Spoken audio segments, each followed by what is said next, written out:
মহান আল্লাহর অশেষ মেহেরবানি যে আল্লাহ আমাকে আপনাকে মসজিদে এসে তার হুকুম ফজরের 2 রাকাত ফরজ নামাজ জামাতের সহিত আদায় করার তৌফিক দান করলেন।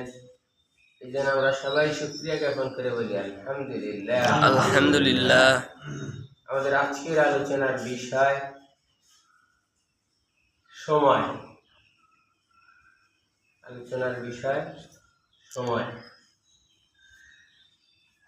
আমরা প্রত্যেকেই একটা নির্দিষ্ট সময় নিয়ে দুনিয়াতে আসছি, কিন্তু অনিশ্চয়তা হলো কার সময় কতটুকু, এটা আমরা কেউ জানি না, ঠিক না? প্রত্যেকেই আমরা একটা নির্দিষ্ট সময় আসছি, এই হিসাবটা শুধুমাত্র আল্লাহ জানে। আমি আপনি জানি না যে নির্দিষ্ট সময় কতটুকু।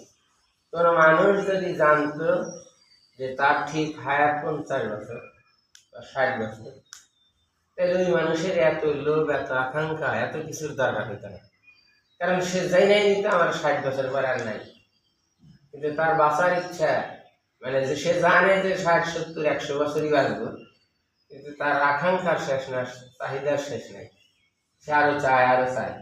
হ্যাঁ, ঠিক আছে না? যেটা হলে এই সময় কাজে লাগে। আমি আপনি বেঁচে আছি, এটা যে কত বড় শুকরিয়া, কত বড় আল্লাহর পক্ষে নিয়ামত। আমার এই বেঁচে থাকাটা যদি কাজে না লাগে, সেটা হবে আমার জন্য দুঃখজনক। নবী করিম সাল্লাল্লাহু আলাইহি ওয়াসাল্লাম বলেছেন, হে মুআজ, তুমি ফরজ নামাজের পরে এই দোয়া কখনো ছেড়ো না।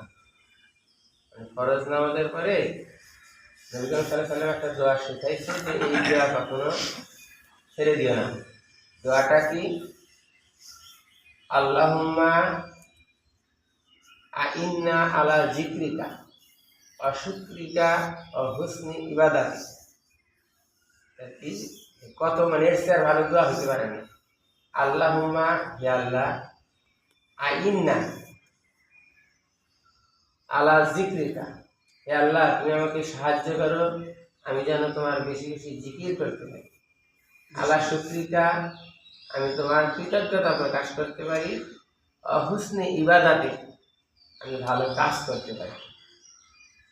আমি এই আরবিটা জানেন না, জানার চেষ্টা করেন, শেখার চেষ্টা করেন।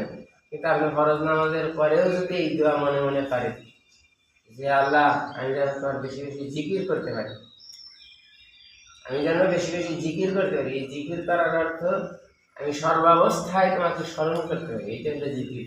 এই জিকির কি লা ইলাহা ইল্লাল্লাহ, আল্লাহ আল্লাহু আকবার, এইটা আমি সবসময় সর্বাবস্থায় আমি যে কাজই করি, যাই করি, তোমাকে স্মরণ করতে পারি, এইটা হলো জিকির। আমি যদি বেশি বেশি জিকির করতে পারি, অশুক্রিয়া, যে অবস্থায় আছে আমি শুক্রিয়া করতে পারি, কৃতজ্ঞতা প্রকাশ করতে, যেটা তোমার জন্য, মানে আমার জন্য তোমার পক্ষ থেকে বিশেষ নিয়ামত, এই শুক্রিয়া কৃতজ্ঞতা প্রকাশ করতে পারি।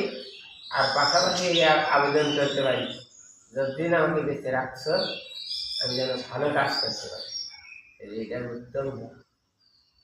আমরা শুনি অনেকেই মাইনে পাবো, শোনার চেষ্টাই কত, আগ্রহ কত, যে নামাজের পরেই অধৈর্য চলে যায়। আরে কার জন্যে, কার ব্যস্ততা, আপনি কতক্ষণ বেঁচে আছেন আপনি জানেন? 1 মিনিট 2 মিনিট সাথ যান। আমরা ভালো কিছু শুনতেও চাই না, ভালো কিছু আমলও করতে চাই না। আমাকে কাজে লাগাইতে হবে। আমার যে নির্দিষ্ট সময়, এই সময় আমাকে ইবাদত আমলের মাধ্যমেই কাজ, মানে আমার উন্নতি করা লাগবে। এগুলা হয়তো অনেকের কাছে মনে হয় কথার কথা, এটা বুঝে আসবে, কিন্তু যখন কিছু করার থাকবে না, তখন আর কোনো কাজে দিবে না। ঠিক আছে না? এই যে সহজ শেষ উদাহরণ দিই, আমি আমার বাপের কথা বলতেছি। আসলে হলেন আমাকে, আসলে আসেই না। কত সুন্দর ঘুম, এত ঘুম থেকে আসে, বিন্দুমাত্র কোনো টেনশন আছে? টেনশন থাকলে তো এইটা না। হ্যাঁ, আব্বার চেয়েও, এই যে সাধারণ টাকা মারা গেছে না, আব্বার চেয়েও কমপক্ষে 2-4 বছরের ছোট, 2-4 বছরের ছোট।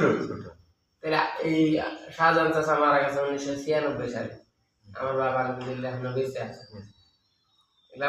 আপনার এগুলো চিন্তা করা লাগবে তো, আমার চিন্তা করা লাগবে। সে 96 সালে মারা গেছে, তার মানে 30-31 বছর আগে মারা গেছে। তাহলে 31 বছর আগে মারা গেছে, তার চেয়েও আমার বাপ 2-4 বছরের বড়, জানি না। তাহলে এই যে 35 বছর আমি অতিরিক্ত পাইছিলাম, আমার আব্বার যদি এই ফিলিংস না হয়, এই বোধ শক্তি কাজে না দেয়, আমি যে 35 বছর হলে এখনো বেঁচে আছি, আমি এই 35 বছরে আমার অর্জন করতে পারি। আর এই দুইটা চোখ বন্ধ করুক মানুষ, আফসোস করবে, আক্ষেপ করবে, আমি আমার সময় কি কাজে লাগাইছি, আমি কেন কাজে লাগাইতে পারি। আল্লাহ পাক আমাকে আপনাকে বেশি বেশি নিয়ে কামনা, বেশি বেশি আল্লাহর শুকরিয়া করা, বেশি বেশি আল্লাহর সন্তুষ্টি অর্জন করার মাধ্যমে দুনিয়ায় যে বেঁচে থাকা, দুনিয়ায় যে সময়টুকু পাওয়া, সেটা যেন কাজে লাগাইতে পারি। আল্লাহ সেই তৌফিক দান করুন, আমিন।